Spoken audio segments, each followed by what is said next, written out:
হচ্ছে এমন একটা সাবজেক্ট আমাদের লাইফে, এই বিয়ের মাধ্যমে কারো জীবন গড়ে, তো বিয়ের মাধ্যমে কারো জীবন ভাঙে। বিয়ের মাধ্যমে একজন বেকার যুবক প্রতিষ্ঠিত হয়ে যায়, আবার এই বিয়ের মাধ্যমে একজন নেককার দিনদার স্ত্রী যে পায় না, তার পুরো জীবনটাই ধ্বংস হয়ে যায়। ঠিক কিনা বলেন যুবক ভাইরা?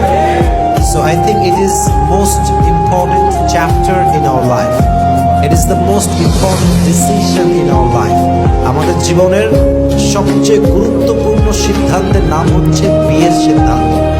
এখানে যে সঠিক সিদ্ধান্ত নেয় তার পুরো জীবনটা সুখময় হয়ে যায়, আর এখানে যে ভুল করে ফেলে তার পুরো জীবনটাই বরবাদ হয়ে যায়। ঠিক কিনা বলেন?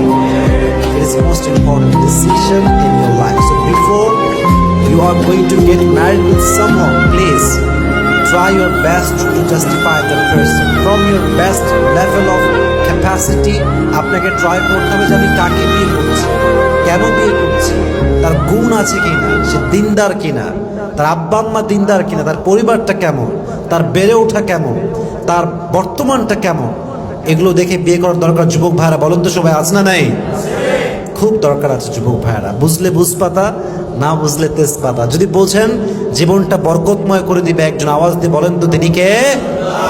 তবে হ্যাঁ, দেখবেন যে কারো বিয়ের পরে তার ওয়াইফ তার সাথে পুরোটা জীবন অনেস্ট হয়ে কাটিয়ে দেয়, মৃত্যু পর্যন্ত।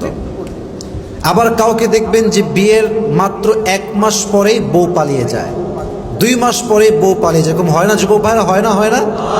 প্রায় হয়। তো কেন এইটা হয়? দেখেন, বিয়ে ভাঙে অনেক কারণে। এই সম্পর্ক অনেক দামি সম্পর্ক, বাট এটা ভাঙে কিছু কিছু কারণ আছে।